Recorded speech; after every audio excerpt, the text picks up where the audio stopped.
Hi everyone, and thanks for joining me today for another episode of Gold Wingnut Live. Each week I answer your questions about things happening in Sumter County and the villages. These weekly broadcasts and the construction update videos I produce are two of the ways I bring information to you about the construction happenings here in the villages. At Gold Wingnut Productions, I also provide a photo video service for new homes under construction. If you're building a new home in the villages and you need someone to watch the construction for you and send you regular updates, then contact me through my website, goldwingnut.com, and arrange for a photo video package for your new home. I've nearly 20 years in the construction industry as a project manager, and in the last 6 years, Gold Wingnut Productions has provided this valuable service to over 300 homeowners. I know the work the various trades are doing, and I know when the work's being done right and when it's not. I'm not just taking pictures like some others do. I'm watching your home build with a trained eye to help ensure everything is done right. So go to goldwingnut.com and arrange your package today. Now let's get started with the show. I don't see owners. I see home.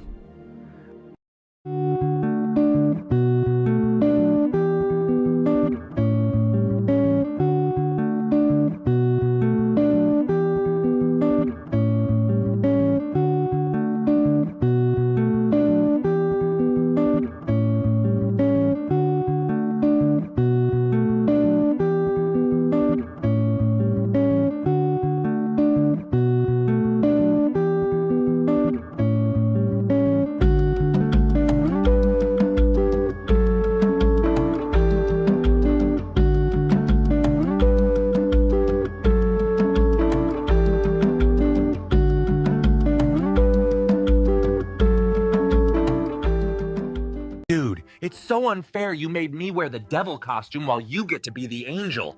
You've been kicked out of obedience school twice. You're no saint either. You've scared off all your mom's dates. But that's called trick-or-treating, bro. I just skipped the treat part. yeah, and that's exactly why you got the horns. You ever notice we always know before they leave?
Good afternoon, everyone, and welcome to Gold Wingnut Live. I'm your host, Don Wiley, and today we've got a great show planned for you. We're going to talk about the maintenance assessment, and we're going to answer your other questions. So, today's sponsor is Shade Masters. Shade Masters USA, local company. They do blinds, shades, the roll-up shades for your lanai, for your garage, pretty much any kind of window treatment you need, except for maybe curtains, I guess. Anyway, let's see, what else? Other sponsors today are Surf to Turf Home Inspections, Fur and Away Mobile Pet Grooming, Kitchen-wise, Closet-wise, and of course, Magic Stairs. All great vendors, all with great products for you.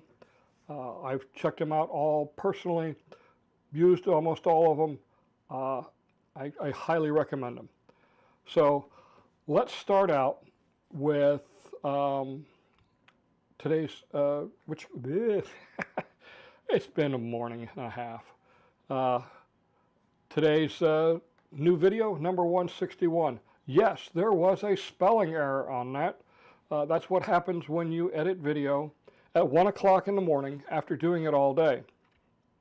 Your brain gets a little bit fuzzy, and well, so much for accuracy.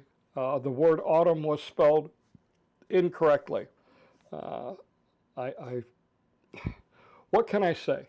I'm only human, all right? And I was up until, oh gosh, I think about 2 o'clock this morning trying to finish that up. I was doing voiceovers all day. So it was fun.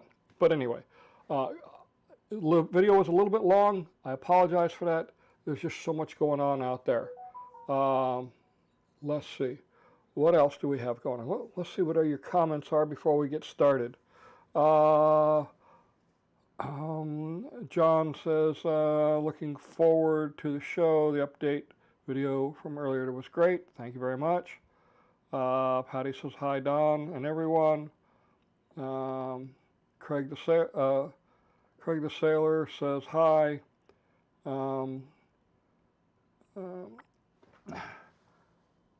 Join in Maine says, Shade Masters are installing on our home tomorrow. That's good to know. So I met Bibbs, Robbie. Was it yesterday? Yeah, I think we ran into each other yesterday.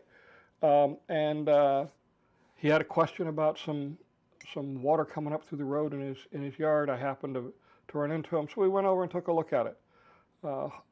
Great guy. Let's see. So what else do we have? Happy Sunday to all. That's good. All right. So Tony, I got your email earlier, and I was looking into it. So over near the enclave, there's some surveyors doing using their equipment. Have you heard anything? Love the channel. Thank you. So I'm not 100% sure where you're talking about. You said it was near the postal station. So if you're talking about the postal station in the enclave, the property right behind it is privately owned, and they're going to do whatever they want with it. There's some property just south of the enclave on the right-hand side of the road. That's owned by Bug Springs. The rest of it around there is owned by the city of Leesburg. So I'm going to do some more checking on it, see what's going on, but I don't know of any work that's going on in there. Occasionally they have to do some surveying. You know, if it's privately owned property, it's theirs to do with as they please, you know, provided, you know, they meet the zoning requirements and things like that. Again, I'll take and look some more into that, Tony, and see what we come up with. So again, don't forget, Thanksgiving is coming up. Our firefighters were providing Thanksgiving dinner for all the fire stations here in the villages, and Commissioner Bogue is providing Thanksgiving dinner for the fire stations in Sumter County. If you'd like to contribute food or make a monetary donation, go to my website, goldwingnut.com/Thanksgiving. If you just go to goldwingnut.com, you'll see it right there at the top of the page. In fact, let's jump to that. Got to find the right thing. Web browser. Here we go. So yeah. So this is the page, and if you scroll down, yeah, there's some information about what we're doing. Shows you where all the fire stations are, and then we have coordinators for each fire station. If you want to make a food donation, contact the station coordinator for that. Give them there's contact information there, what you want to donate. They'll reach out to you and get things work scheduled out for you. I'm handling the new station, Station 49, which is the one down by where they're doing the construction work on 470 and the end of Central Parkway. If you look down there, you'll see it. It's a big fire station. So I'm handling that one. Mushke is handling Station 40. My friend Jim, he's doing 48. Reach out and let them know, okay? Let's see. What else? We talked about the fire stations. We talked about the spelling mistake. Sorry about that. All right, let's go back to this camera. So Pat says, hi, now that we are seeing legislator tax proposal, has DeSantis published his actual proposal? He claims government waste can make up the difference. Hard to believe. Pat, I would agree. I was in several meetings this past week with the Metropolitan Planning Organization. The MPO for Lake and Sumter County is the one that handles the major road projects that are either state or federal run. Things like the Turnpike. We have dealings with that. So we talk a lot about the funding process and that, and I'm pretty much on top of it. And one of the things that we're seeing is state funding going down for moving forward on the roads because the state's having less money. So I'm not sure where the state's going to get the money if they're looking at decreased budgets. It's not a good thing for the roads. Obviously, I don't know where they think the waste is, at least in Sumter County. I would be shocked if they found more than $25,000 worth of waste in Sumter County. I've looked at the budget. I know it inside and out. It's very tight, and there's very little room for budge.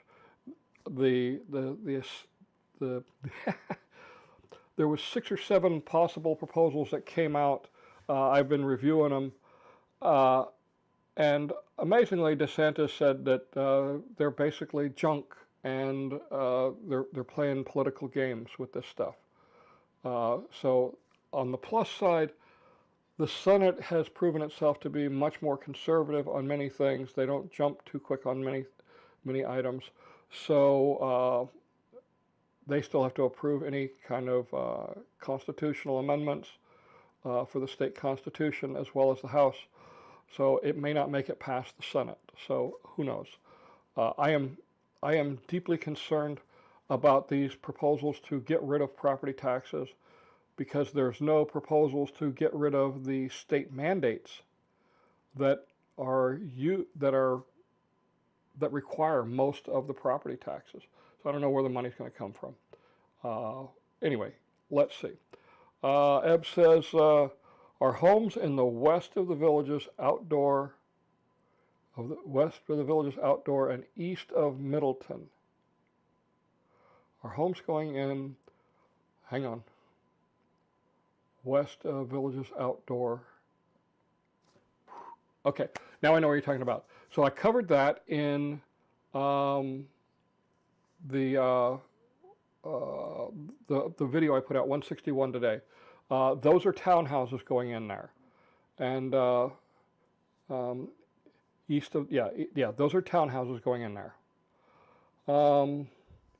Let's see, VS says, one item that can potentially greatly enhance efficiency is combining the services at the county level versus county and towns, redundant services such as sheriff's department, police departments. Okay, so we only have one police department in Sumter County, and that's Wildwood. Everything else is the sheriff's department. The rest of the county services, Sumter County actually is considered one of the most integrated counties in the state. Things like permitting and all that, pretty much everything is done at the county level. Schools,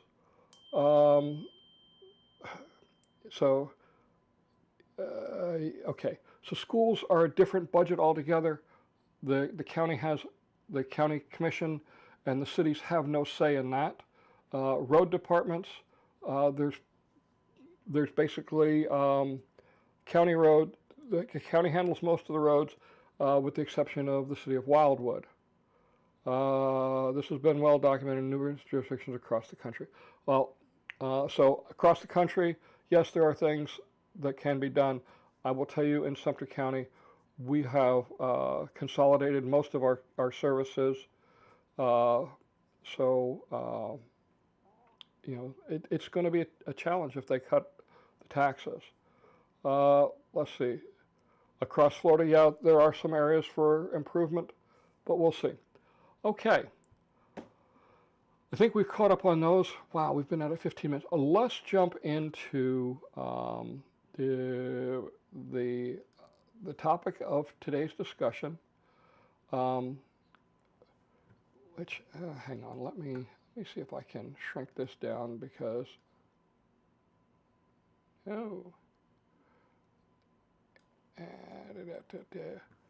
sorry, I'm trying to shrink down the PowerPoint presentation so there's not so much overflow. All right, there we go. All right, so today I wanted to talk about maintenance assessment. Hopefully we'll make it much shorter than the bond discussion because that one ran a little bit long last week. So when we talk about the maintenance assessment, I guess the maintenance assessment, what are the maintenance assessments in the villages? These are an annual assessment. It's included on your property tax bill. Oh,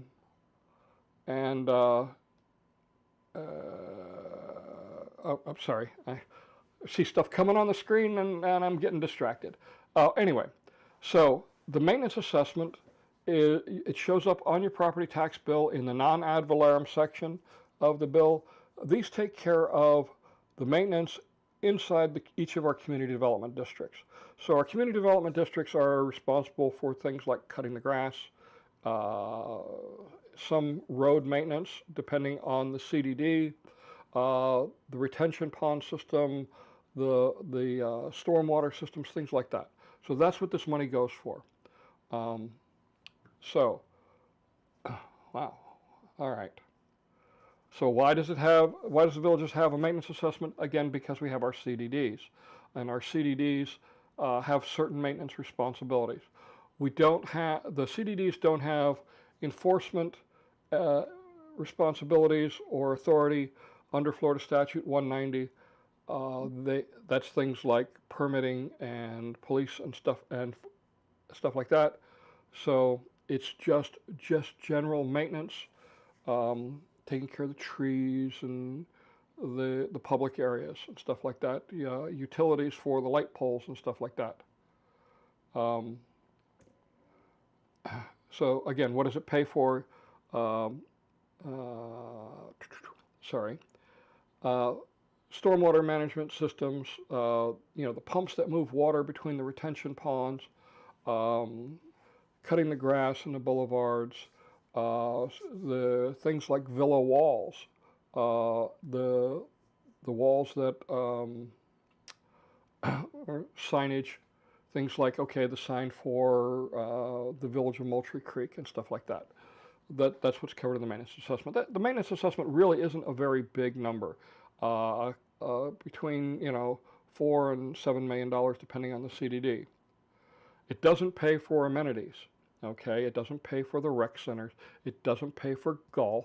It doesn't pay for most of the public roads, or excuse me, all the public roads. So your neighborhood streets, those are actually maintained by either the city of Wildwood, this city of Lady Lake, the city of Fruitland Park, or Sumter County, or Marion County.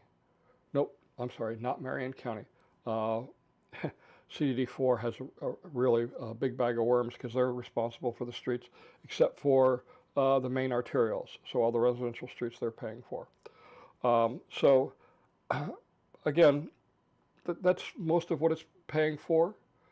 There's something called PWAC and EMAC. So if you live in CDD 14 or 15, you're dealing with EMAC, which is the Eastport Maintenance Advisory Committee. And if you're living in south of 466, going all the way down to CDD 13, then you're dealing with the Project-Wide Advisory Committee. Think of the Project-Wide Advisory Committee as Costco, okay? You need a roll of toilet paper. Okay, you can go to Publix and buy a roll of toilet paper. But why not go to Costco and buy 100 rolls of toilet paper and get it at half the price? And that's basically what they're doing. These maintenance items, such as cutting the grass and taking care of the retention pond system, that includes things like control of the weeds, the aquatic weeds, stuff like that. They take bigger contracts and that span multiple CDDs, and they take care of the maintenance on those items. So it's a way of saving money. It's also a way of spreading out the risk. So when I say spreading out the risk, let's say you have $1 million pump that gets struck by lightning. Your CDD isn't going to pay for it if you're under PWAC or under EMAC. It's going to be paid for proportionately by all the CDDs that are a part of that organization. Okay, so yes, you get to pay for something that's not in your district this year, but next year it may happen in your district, okay, and everybody else helps you pay for it. So it's a way of sharing that risk.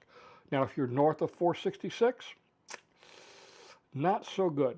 Each of the CDDs is responsible for their own area. They don't have a project-wide or an Eastport Maintenance Advisory Committee. So it gets a little more painful up there. All right. So that's that. So the real question is, why is my maintenance assessment different from my friend's maintenance assessment? Basically, how's it determined?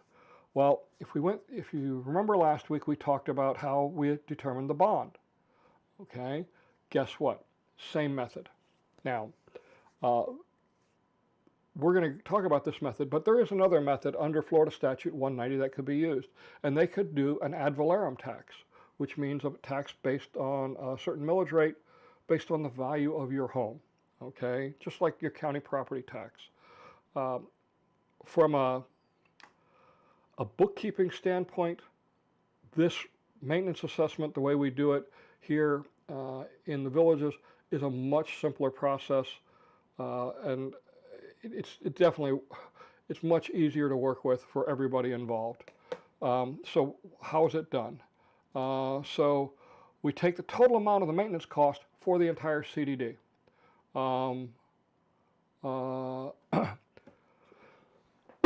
Excuse me.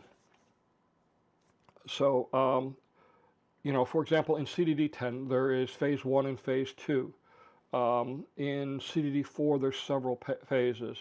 So the different, as CDD 13, yeah, CDD 13 has different phases, CDD 12 has different phases. They're all lumped together because we take care of maintenance as a whole. The phases only affect the bonds. Okay, so we look at the total amount, and then you divide that amount by the number of assessable acres in the entire CDD. I have phases here. I didn't delete that out. I apologize. All right, and then you multiply, I missed it on this one too, the maintenance assessment by the number of acres in each unit or subdivision. Okay, so we know how many acres we have. We divide the cost by that number of acres, and then we multiply that cost per acre by the number of acres in your unit or subdivision, and then I missed this whole page. Then you divide it by the number of homes in that unit or subdivision. So I got an example here. All right. So Unit 212 is a patio villa subdivision in CDD 15. The maintenance assessment is about $4.5 million for all of CDD 15, and there are roughly 1,319 acres in CDD 15. Unit 212, 7.18 acres with 68 homes. It's a patio community, so it's much smaller. So the lots are much smaller. So you take the dollar amount, you divide it by the number of acres, and it gives you about $3,440 per acre. So you take and you multiply that by the number of acres in the unit.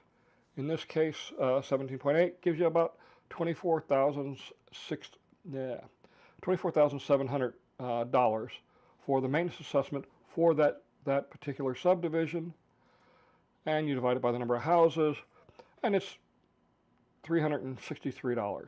Now, that's what you come up with the math, but there's some additional numbers that have to be taken into account. The actual number is $378. Why is it $378?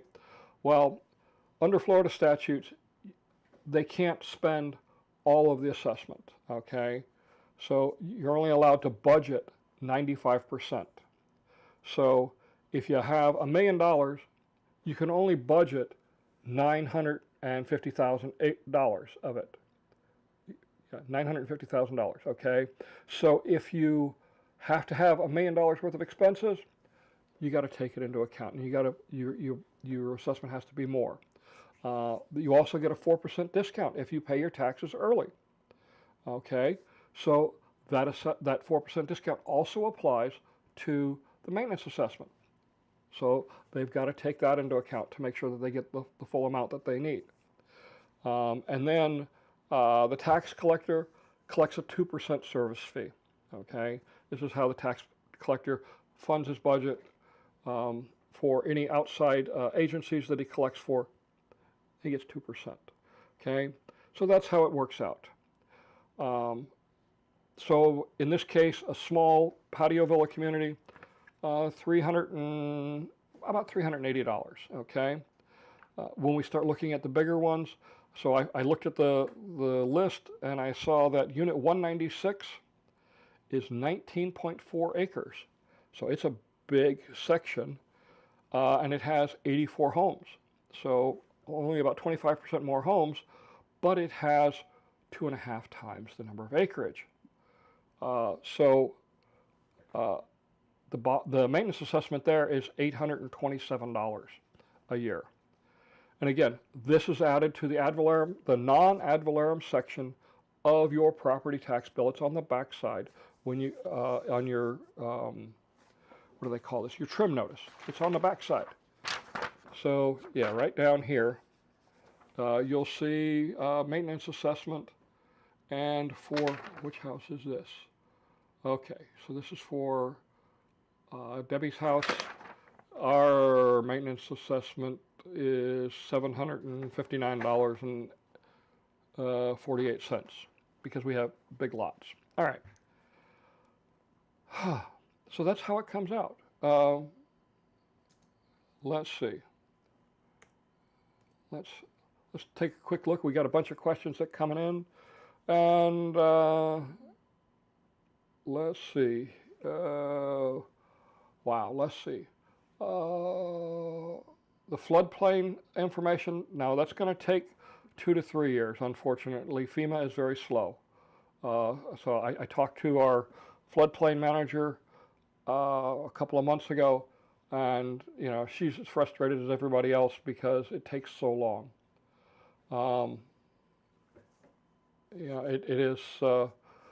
It's a very tedious process, but it typically is 2 to 3 years after after the houses are built that it'll be updated.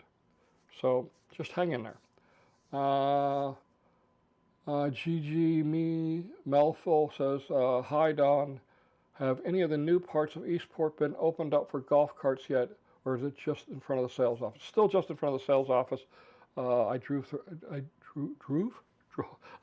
through there this morning after taking my dogs to the dog park, and it's still the same, but it's getting close. It's getting really close. I'm going to do some flying this week in that area, assuming the weather the weather holds out. Today it didn't hold out. I left the apartment. It's like, oh, it's going to be a bad day. Let's see. Robbie wants to know, in the South, does the city of Wildwood get part of the tax since they maintain some of the roads? So in the southern part, so Robbie, where you live, the city of Wildwood does have an assessment, and it's on the front side of your trim notice. It's listed as municipality Wildwood, and it looks like it's 2.8287 millage points is what they assess. So that's what they get. Somebody asked earlier when the tax bills will be coming out. Eb wants to know when the tax bills will be mailed. Any time now. I mean, they've got all the information. Everything's been sent to the state, so they should be coming out any day now. I'm going to talk to the tax collector's office. Maybe I'll just give Randy a call. Randy Mask is our tax collector. Believe it or not, he used to be a county commissioner here in Sumter County, and then he became the tax collector. He's been the tax collector as long as I've known. But I'll see when he can tell me, and hopefully I'll have an answer for you next week. Let's see, Dawn, you always do a great job explaining these topics. Thank you. Appreciate it. So the Barbara wants to know, so the assessable acreage is based on the acreage, but residents have to maintain their own parcels. So yeah, you got to maintain your own property, okay? But there has to be a equitable way of assessing the maintenance for the common areas, if you will.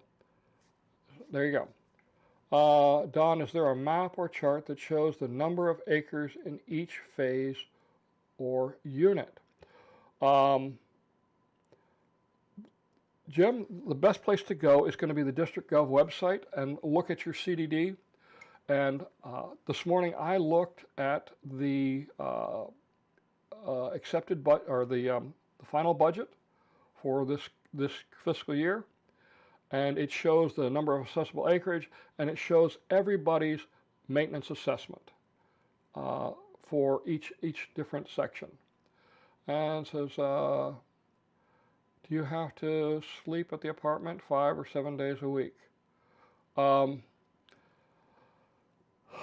It varies each week, depends on what's going on, what I do, what's happening. There is no nothing that I've found in the state laws that dictate the number of nights I have to sleep there. So how many nights I sleep with my wife, that's my business. I'm sorry. Anyway, let's go back to the maintenance assessment, or excuse me, yeah, the maintenance assessment. All right, so the next is, where does it come from? It comes from the residents, and we've explained that already, and it's paid in your property taxes. Okay, who gets the maintenance? Who gets the money? It goes to the CDD. It doesn't go to what you call it? It doesn't go to the county. It doesn't go to the city of Wildwood or anybody else. It goes to the tax collector, and he then sends the money to the general fund. The general fund then distributes through the. I think it goes. No, it doesn't go to the general fund. It gets distributed from the county over to the district government, who then distributes it to the CDD. So always a good one. The developer is the developer getting rich off the maintenance assessment? No, the developer is not involved in the maintenance assessment. If they have any contracts, then they would earn that based on the value of those services. The only thing I know of that the developer does for the individual CDDs is IT support. IT support is through TSG, Technology Services Group. Their office used to be located on Powell Road across from Millennial Park. It's now located in Middleton. And they provide the IT services, computers and data backup and stuff like that. It's a relatively small number, very small number. But everything else is bid out by contracts, and you know it's all low bid unless there's some extenuating circumstances, and sometimes the low bidder doesn't have either the expertise or the staffing to handle the job, and they won't get the job, or they've got some other issues. All right. Barbara, I'm going to get to your question in just a second. Is the maintenance assessment a tax? Well, How do you view a tax? Okay. For me, if it's a fee that I have to pay to a government body and I have no choice in it, that's a tax. I mean, if it quacks like a duck and it walks like a duck, it's probably a duck. By the state standards or federal standards, is it a tax? I don't believe so. But boy, it sure feels like a tax because I don't have a choice but to pay it. All right. Let's see. What happens if they don't spend all the maintenance assessment money? Will I get a refund? No, you won't. Okay. What they will do, though, is it goes into capital reserves or working capital. It just depends on if it's the amount. Normally, it stays in working capital, and they will use that in the following year to help offset some of the costs. So that may forego an increase the following year because everything continues to go up in price. So will you get a refund? No. You might see a decrease, but we're going to get to that in just a second. Okay? Where can I find the maintenance assessment amount for my house? Go to districtgov.org. Let's pull up the web page again. And I'll show you where that's at. So there's the web page, and I got it here.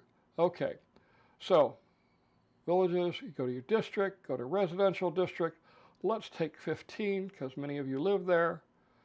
And the easiest place I found it to find it is under finance, annual audit, fiscal year budget. Okay, and just click on the fiscal year budget and it shows you all the information, and right there you look up your unit. Let's see if I can make this bigger. I don't remember how to do that. Oh, there we go. I did figure it out on a Mac.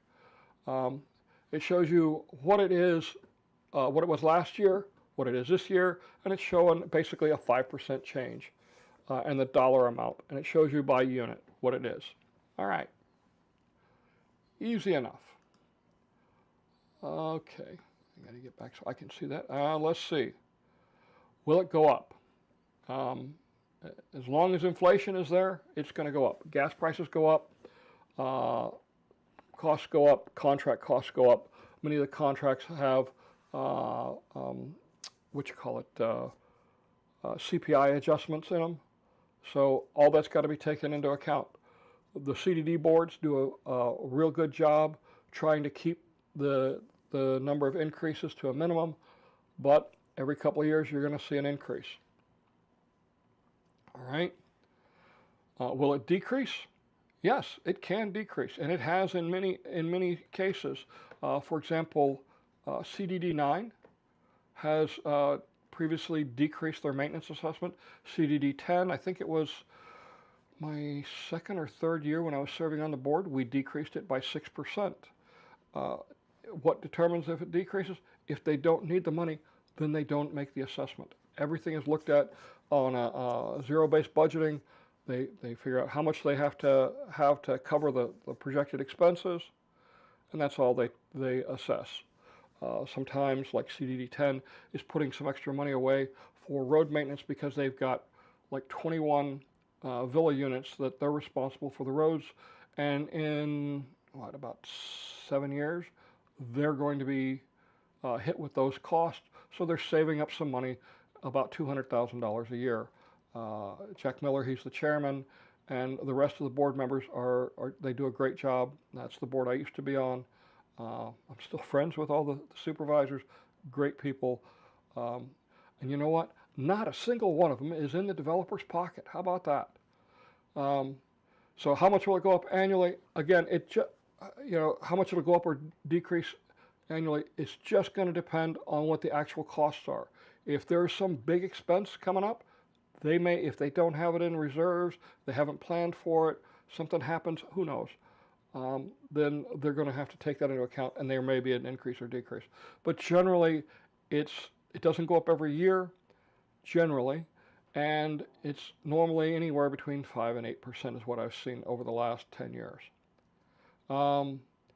Does it ever go away? Maintenance assessment. No, it's not going to ever go away because we still got to cut the grass. We still got to take care of the retention ponds and things like that. All right. Let's see. All right, we're going to get back to some of the questions here in just a minute. We're almost done here. Do other CDDs have maintenance assessments? Every CDD that I know of throughout the state has a maintenance assessment. This is how they fund their operating budget, whether they use the ad valorem tax methodology or an assessment. It's up to the individual CDD board. Okay? Can you deduct your maintenance assessment payments from your taxes? I don't believe so. Check with your tax attorney. They are not taxes by their own definition, but by my definition, they sure as heck are a tax because I have to pay a government body and I don't have a choice. That's a tax to me. Does everyone pay the same maintenance amount? No. In fact, it varies significantly from CDD to CDD. The southern CDDs are tending to be more spread out, more green space, longer roads. So all these things go into factoring what it's going to cost to maintain the area. You know, when you look up north, if you go up north, there's not a lot of green space north of 466. It's, you know, there's not a lot of area on the side of the roads, whereas we have these long, broad boulevards and wide areas on each side of the road, multimodal path, things like that. Those all have to be paid for. And unfortunately, the southern end has longer areas or larger areas. Is that it? Yeah. Next week, wow, look at this. We went through that in less than 20 minutes. I'm amazed. Excuse me, I'm still getting over my cold. I finally went to the doctor yesterday, and they said, "Oh, you've got a major ear infection." Gee, thanks. So a little Flonase and some horse pills. I call them horse pills because they're about as big as the end of my little finger, and they are monsters to swallow. But anyway, next week we're going to talk about the amenity fees. Lots of questions about the amenity fees. You know, if you got questions about any of these fees, I'm pretty well versed in them. I dealt with them for 7 years. But there we go. So that's the maintenance assessment. So let's go back to your questions now. I'm going to switch back to the, let's go to the right camera. Why is everything out of sync? Okay, there we go. All right. Trying to decide which is better, renting or buying. Well, if you're renting, you're still going to pay it, okay? Because your landlord, it's a cost to them, okay? So you're not going to get away with not paying it. Eventually, it comes out of your pocket. Just like any business, if you rent a house, there's costs associated. Those costs have to be covered. You don't make a profit until all the taxes and expenses are paid. That's the way businesses work. So there you go. Let's see. Are you all set with Thanksgiving? We have all, Brian, we have all of the station coordinators, but we need food. Donations are always appreciated, but the big thing is food. Still working on getting some turkeys, but if we can't get the turkeys, we've got the expenses covered. So there you go. But we definitely need food. So, you know, one of the great things that the firefighters really love, well, is cookies, but that goes, but is the dishes that come. We have a lot of really great cooks. Both the ladies and the men do a lot of cooking. I do the turkeys in my house, so I'm going to cook the turkey for Station 49 on Thanksgiving morning. But everybody comes from someplace different here in the villages. So, you know, whether you're from Wisconsin or Michigan or Iowa or Idaho or New York, you have different recipes. Man, some of the food is just phenomenal. And, you know, they really love it because they get to try all these great dishes. You know, the hardest part of the whole thing, in my opinion, is delivering the food, because I've got this car full of food, and I'm sitting there taking nose hits on it, sorry, smelling all this food as I'm trying to drive it to the fire station. I'm driving slowly, and it smells so good. Oh my gosh, it's incredible. All right. Is a maintenance assessment paying for Lake Sumter upgrades? No, that is considered an amenity, so that's coming out of the amenity fee, and I believe it's coming out of capital reserves and working capital. How far, Victoria wants to know, how far is Long Prairie from Eastport? Less than 1.5 miles. Okay, that's from the entrance that I showed in the video. That entrance is, it's at the corner of Marsh Bend Trail and Bexley Trail, okay? And it goes all the way across basically to, or it goes all the way across to McNeil Drive, which is where the fire station is, so Fire Station 49. So, you know, that's where it's at. It's not that bad. Also, what village will be above Long Prairie? Farmstead will be the village north of it and south of Central Parkway. That's going to be Farmstead. So Jim wants to know if the CD needs to levy a special needed assessment for repair. Is there a limit to the amount per year? No, there is not. Okay, but let's talk about that. I'm trying to think. It was about six years ago. All the CDDs started going through an exercise evaluating capital reserves. Okay, and we evaluated what was realistic expectations. You know, a major blowout of a retention pond or what have you, and most of the CDDs have between $5 and $10 million in capital reserves. Okay, and those are for those emergencies. So while they might, let's say they need $3 million to fix something, they're going to take that out of capital reserves. They're going to do an increase, okay, but they're not going to take the full amount because that would be very painful. That would be like a 50% increase for many of the CDDs. But they might do 10% so that they can rebuild those capital reserves. You got to have a rainy day fund. You got to have a savings account, and that's what these capital reserves are.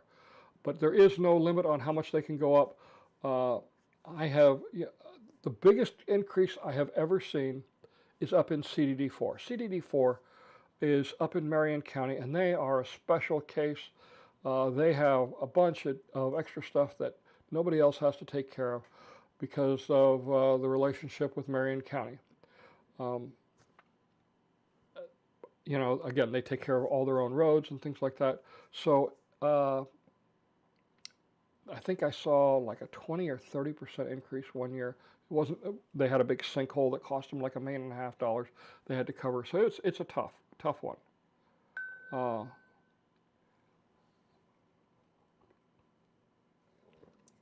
Let's see. What do we got here?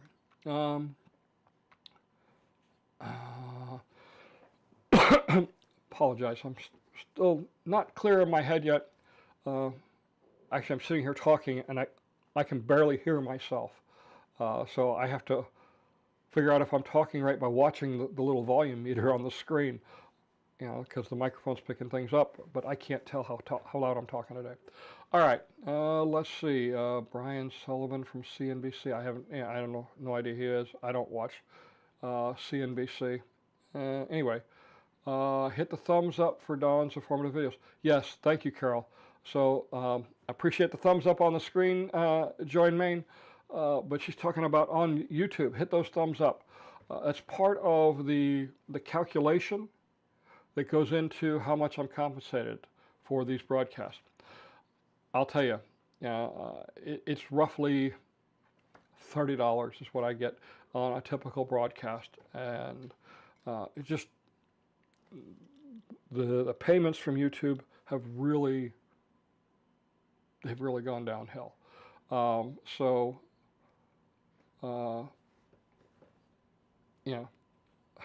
I don't make much. That's part of the reason why I have advertisers. Plus, these advertisers, they're really good people.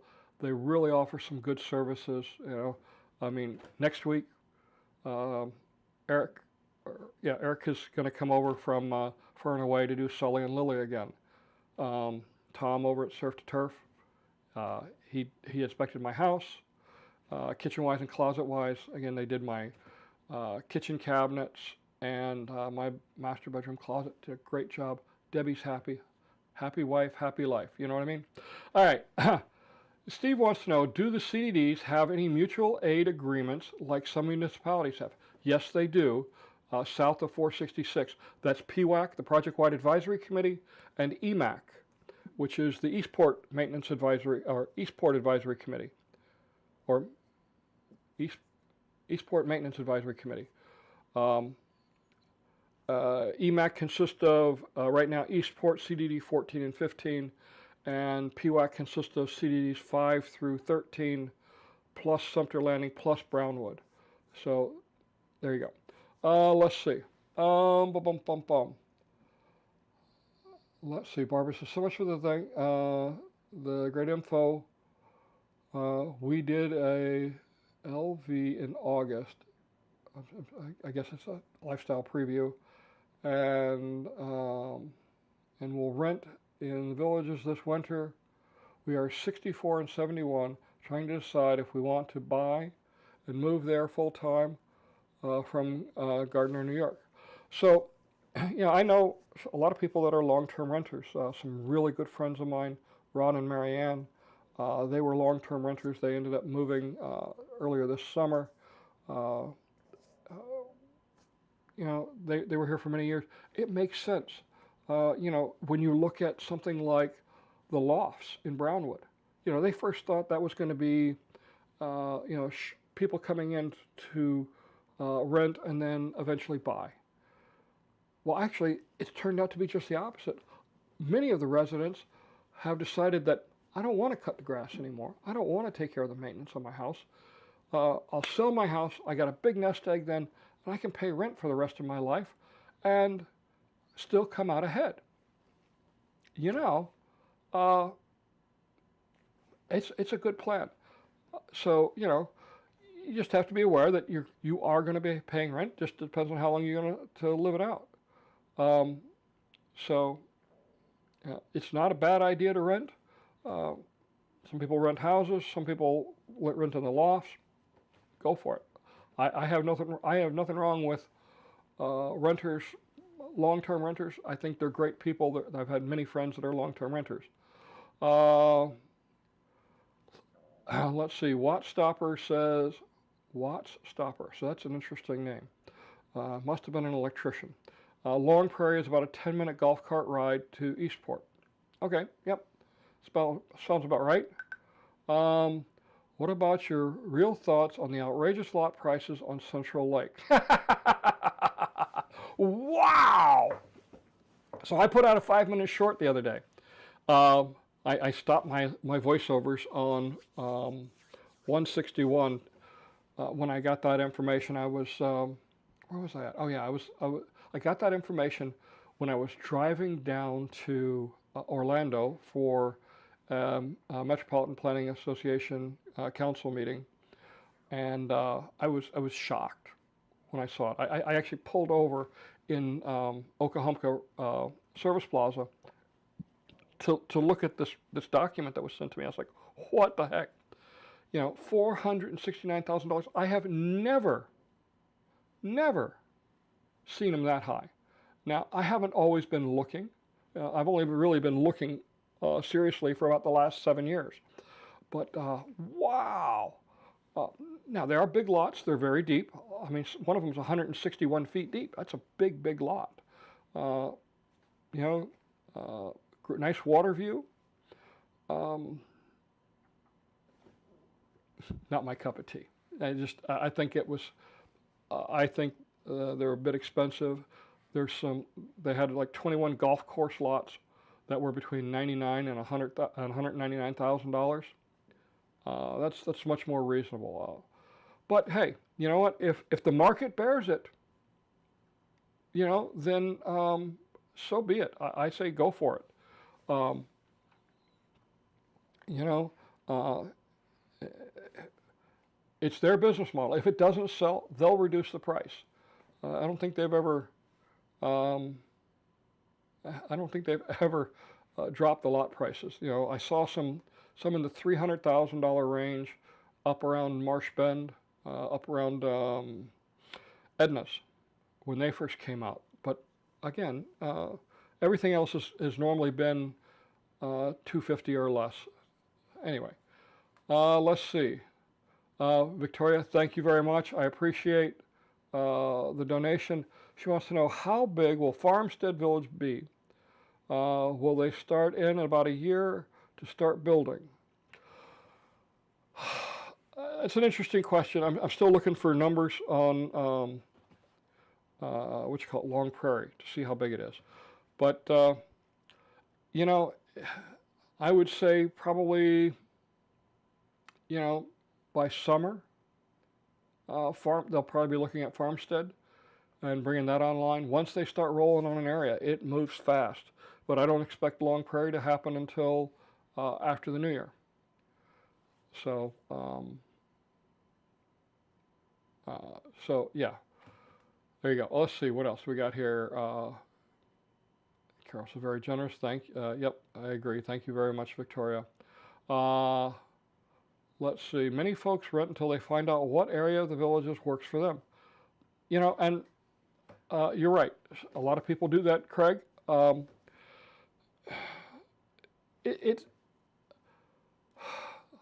do I put this? The nice thing about moving into a new area is everybody's new to the area, so everybody's trying to make friends. Unfortunately, if you move into a more well-established neighborhood, we are all senior citizens here, or almost all senior citizens here, and you would think we would be past the high school phase of having social cliques, but it happens. So there is that advantage of moving to a new area. But many of the areas are very welcoming. My old neighborhood, Ventura Villas, great community, very welcoming. I played golf yesterday morning with Andy. Andy is the gentleman who bought my house, and he's welcomed into the community just like everybody else, and it's a great community. Anyway, there you go. Thanks so much for renting a house in the villages of Caroline. Hopefully won't be scored as renting snowbirds. Now, again, you want to know the secret to being accepted as a renter, if you're a long-term renter, is be part of the neighborhood. That's really, we get some people that come here and it's just a big party, or they don't care they're not going to be here that long, so they don't care to get to know the neighbors. That's the wrong attitude, in my opinion. Our friends Ron and Marianne, they were here like, I want to say 7 years, maybe 8. And man, they were as much a part of the community, even though they rented, as any of the homeowners. And I miss them dearly. They were great friends. I miss my playing samba every Sunday night and losing frequently to the ladies. Carol says, yeah, we don't score in snowbirds. We are very welcoming. That's a good thing. Thank you very much. It feels like the developer is double dipping by using a bond for the infrastructure and then gouging on the lot prices. One has nothing to do with the other, Mark. You're buying a piece of property. That is what you're buying. And that's what the lot premium is for the property. The bond is paying for the services to install the services, things like the road, the storm drains, retention ponds, all the things that aren't a part of your property, but you benefit from them. So they're not double dipping. People say, well, other places don't charge it, a bond. You're right. They just roll the money into the houses. Okay, they roll the cost into the houses, and you pay it no matter what. You're going to pay it. Okay, so it's not double dipping. They just separate it. It improves cash flow, and that's truly what it's about. All right. You know what? I've been chatting along. I want to take a quick break because, well, I need to get some coffee and get rid of some coffee. I'll be right back, folks.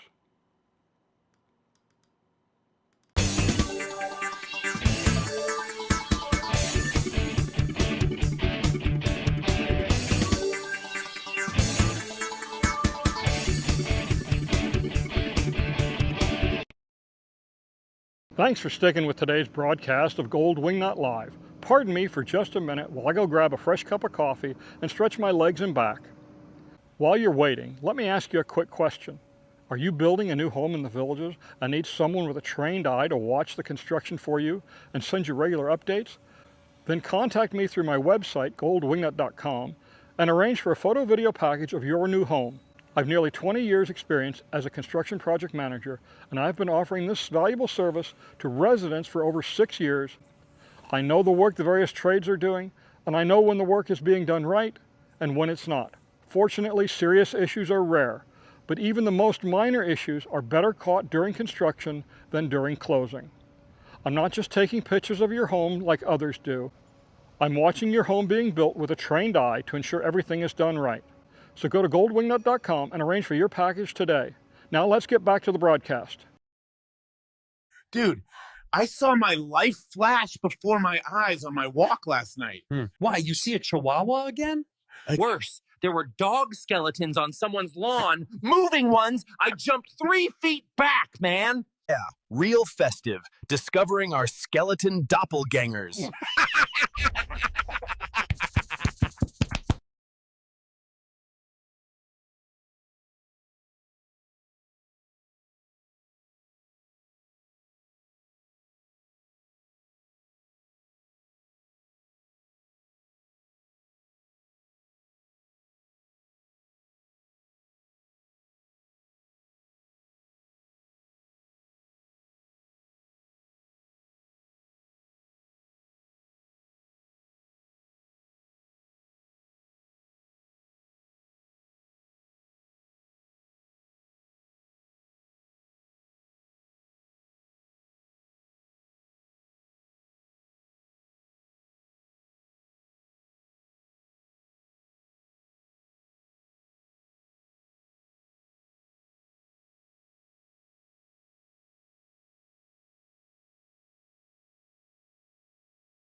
All right, we're back.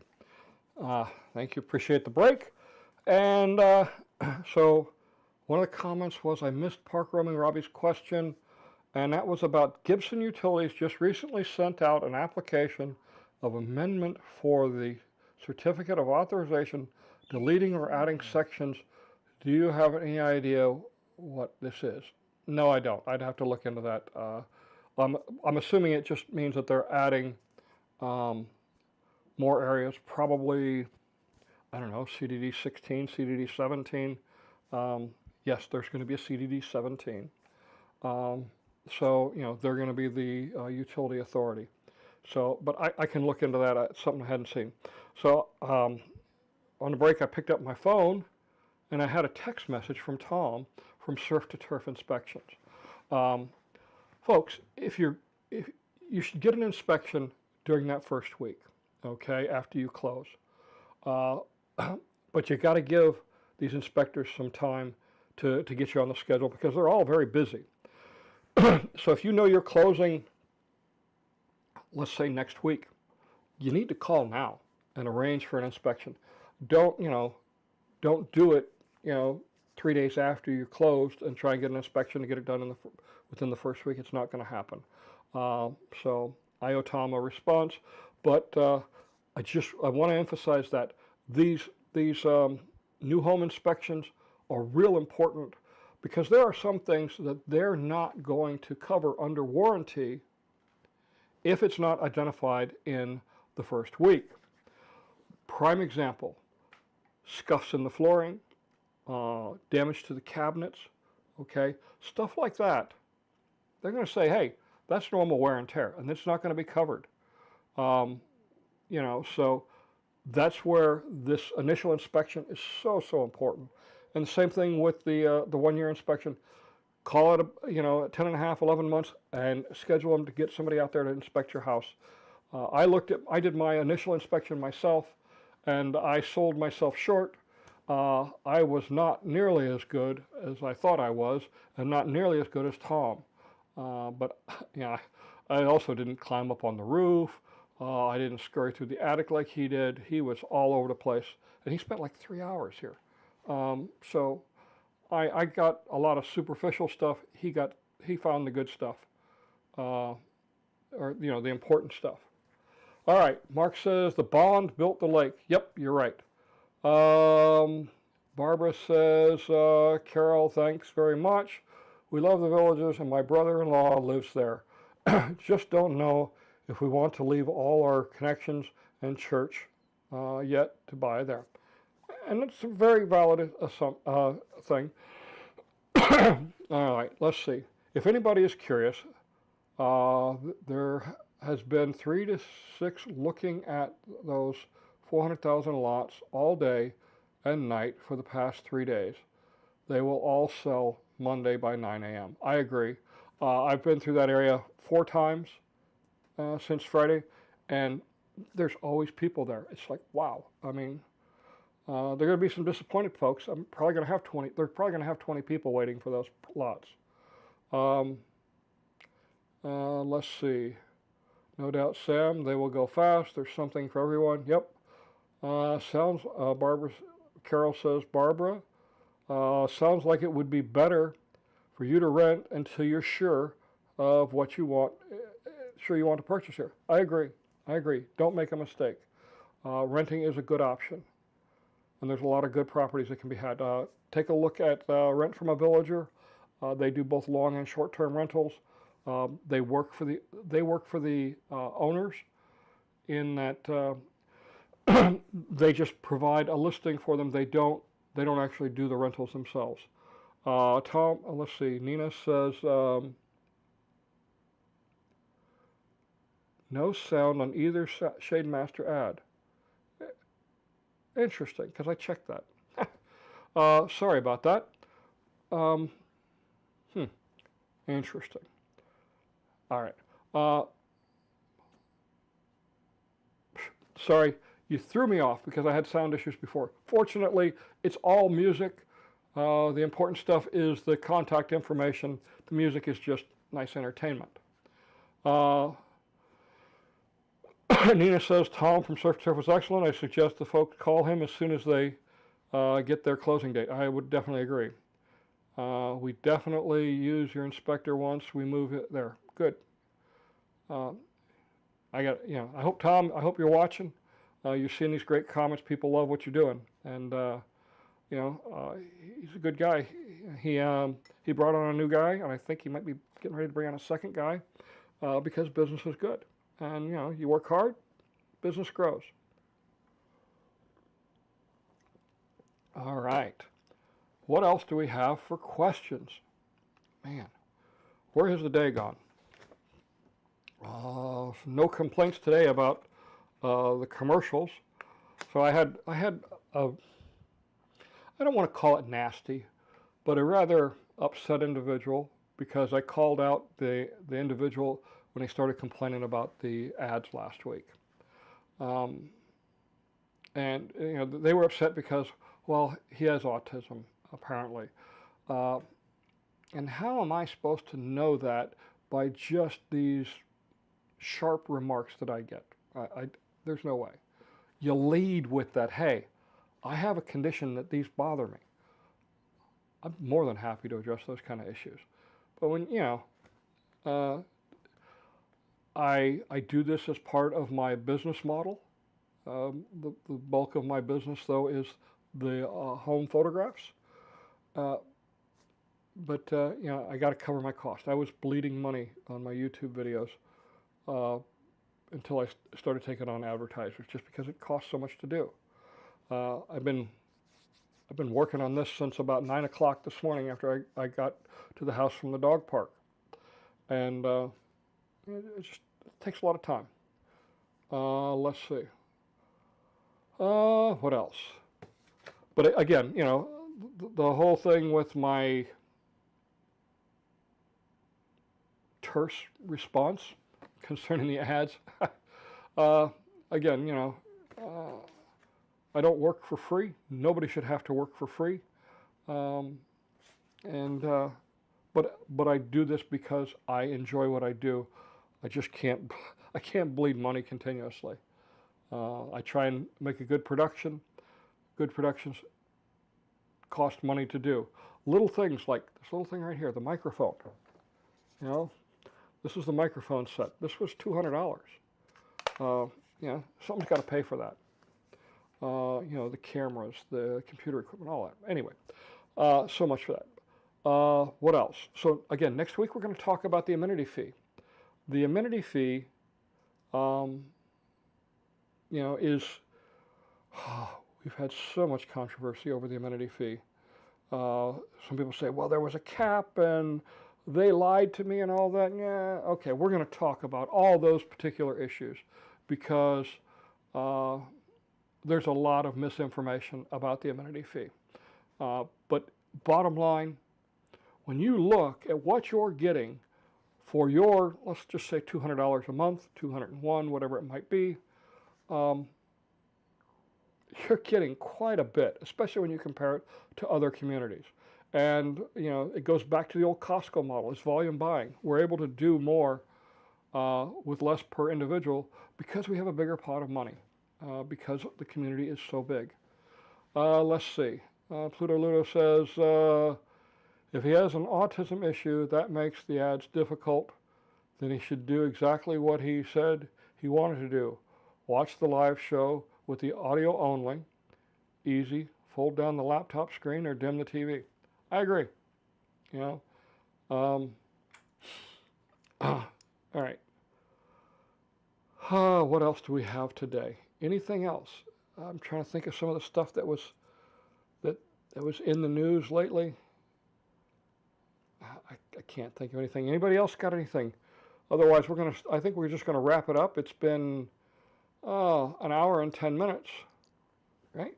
Is that what it says? It says, yeah, it says 16:09. So it's been an hour and 9 minutes that we've been at this. The maintenance assessment, it's probably the easiest of the three to understand. Basically, the bond built it, the maintenance assessment maintains it, okay? And that's for the infrastructure, and the amenity fees pays for the fun stuff that we enjoy. Let's see, you did a great job, John, appreciate what you do. Your dedication and accuracy is outstanding. Thank you. I'll be honest with you. When I first got here, I was very wary of the developer. I had lived in St. Mary's, Georgia. St. Mary's, Georgia was where the Navy base, the Kings Bay Navy base was. I lived there for 8 years. When we moved there in the early 90s, it was very much a company town run by the Gilman Paper Company. And it had been for many, many decades. And there was corruption in the county. So I just assumed something similar here. I educated myself very quickly. I was very impressed. The more I've learned over the years, I consider myself a student of the villages. The more I have learned about the developer, their family, how they run their business, and how they do things, the more impressed I am. You know, I was a project manager in the construction industry for the better part of 20 years. As I say in my ads, I know what a good job looks like. I know what a bad job looks like. And I've said it many times. Had I been working for them instead of Johnson Controls, I probably would not have retired 7 years ago, 6 years ago. When is it? I don't know. I retired in 2018, however many years ago that was, 7 years ago. I probably would not have retired because what I see here is very good. They have very high standards for their contractors, and for themselves. And the family is extremely generous. You know, they're when you look at like the FHA or FFA and 4-H animal auctions at the county fair, they're one of the biggest buyers. You know, they're giving back to the community, just like many of the big businesses that they employ, and that's generosity that comes from the heart. You know, people say, "Wow, they're just going to move on." They haven't moved on. Harold Schwartz was very vested in his community. Gary Morse was very much a big part of the community, and Jennifer, Mark, and Tracy, Gary Morse's 3 children, they are very much a big part of this community. They keep to themselves for the most part, but they care about what they're doing. They care about the villages, Middleton, and all the rest of the stuff that they're doing. Otherwise, if they didn't care, they wouldn't step up to the plate like they have so many times over the years. You know, and as far as their children and grandchildren, they're all involved and actively part of the business. And I think it's going to be here for a very long time because it is a family that does care about what they're doing. Again, you know, I had my misgivings. I thought for sure, you know, they had their hand on the till on everything, and the more I learned, the more impressed I was at the level of integrity and honesty. All right, so much for that. You know, I don't know what else. Do we have anything else? What do we? Oh, we had a few things here. Let's see. You do a great job and appreciate what you do. Okay, I saw that one.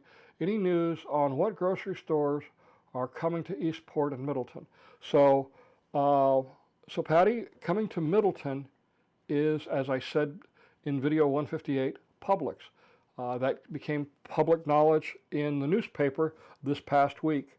In fact, I ribbed Keith Perlman, who's one of the writers. He's a friend of mine.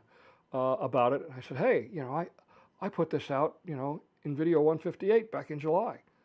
He says, yeah. He said they've known about it for a while, but they have, you know, the legal team gets involved basically until the contract was inked. They couldn't release anything. So,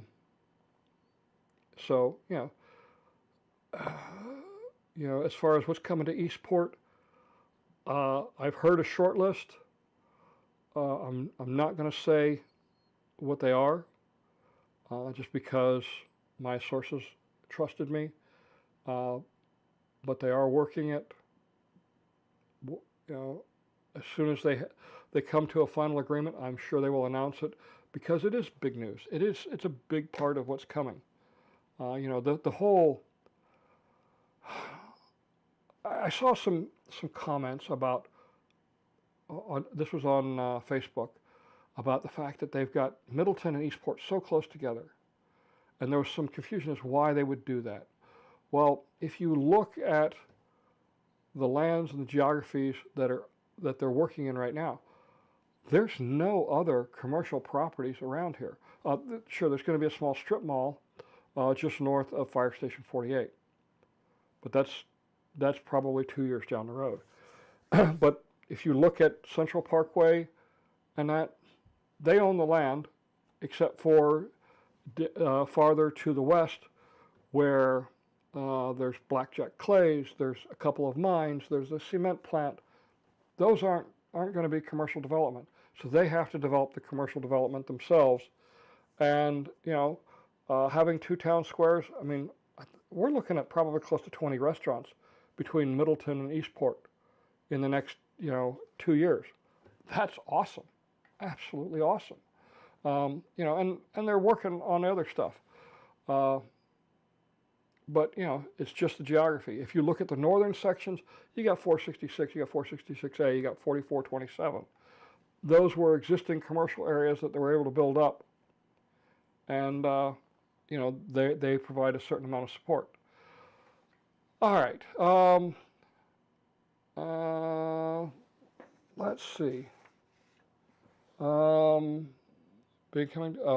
Craig says the Morse family has done an outstanding job in coming to the villages since the late 80s when my in-laws moved here. Oh, cool. Okay, so, and Angel Eyes wants to know who's responsible for the cleaning out the catch basin in between properties. So, the catch basin in between properties. I'm not sure what you're talking about, but I will tell you that if it's between two properties, the property owners are probably responsible for it. Take a look at your deed restrictions. They clearly define a lot of these things. All right, so I'm getting hungry. It's time for dinner. I think we're having kielbasa for dinner. I gotta go look. As I've said many times, life is short, power is fleeting. Physical beauty lasts only a short while. All those who live long enough will also become weak and very vulnerable at some point. So let us be humble, help the sick, help the weak, the vulnerable. Because one day, we too will exit this stage. And so let us do it with humility, dignity, honor, and the knowledge that through our actions, we have left this world a better place. I'm Don Wiley. Thanks everybody for watching. We'll do this again next week. And I'm starting to shoot 162, so if you got any ideas, send me a quick email. Tell me what you want to see in 162. Other than that, everybody have a great day. Even though it's raining, we'll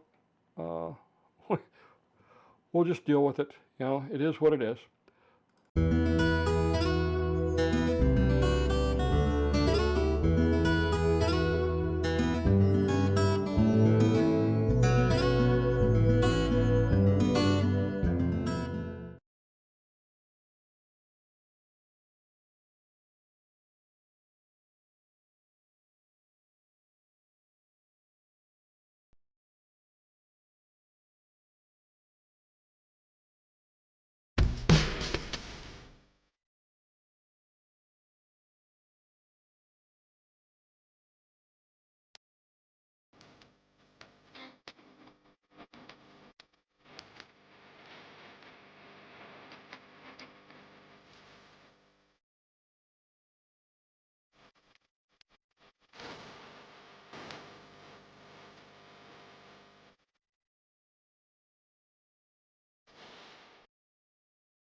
Thanks for watching today's broadcast of Gold Wingnut Live. These weekly broadcasts and the construction update videos are two of the ways I bring information to you about the construction happening here in the villages. At Gold Wingnut Productions, I also provide a photo-video service for new homes under construction. If you're building a new home in the villages and you need someone to watch the construction for you and send you regular updates, then contact me through my website, goldwingnut.com, and arrange for a photo-video package of your new home. I've nearly 20 years in the construction industry as a project manager, and in the last 6 years, Gold Wingnut Productions has provided this valuable service to over 300 homeowners. I know the work the various trades are doing, and I know when the work is being done right and when it's not. I'm not just taking pictures like some do. I'm watching your new home build with a trained eye to help ensure everything is done right. So go to goldwingnut.com and arrange for your package today, and I'll see you next week right here at Gold Wingnut Live. Where's the rule? I keep hearing young people say it, that I shouldn't have to work more than 8 hours a day to live a life where I feel comfortable. Where's the rule? I don't know where that rule is. I keep hearing young people talk about that, and they act as if we've got it so easy. They see what we have today, but they don't see how we got it. I was born poor. I was raised poor. Extremely poor. We were called white trash where I came from, and I lived in an all-white community. Let that sink in. That's how poor we were. Didn't stop me. Nope. When I was able to get a job, I got a job. I was a paper boy. I mowed grass. I did anything I could to make money. And I was always working. Just like the farmer, because the farmer never gets a break. The farmer is always on call, all the time.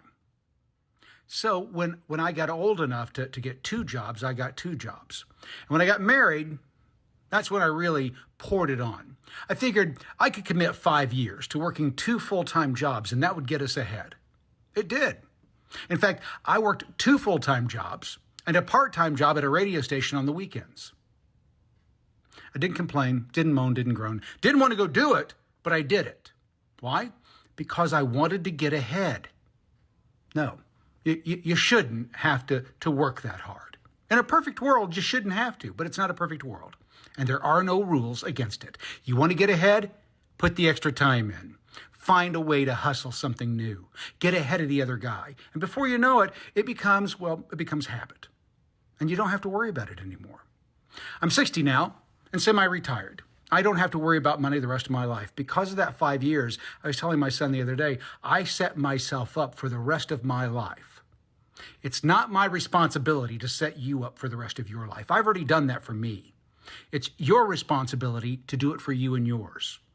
If that takes 2 jobs, then go work 2 jobs. If that takes 3, then you go work 3, whatever it takes. But stop bitching, because it ain't my responsibility to make sure that you make your mortgage payment. You're watching the Kramer Says Project.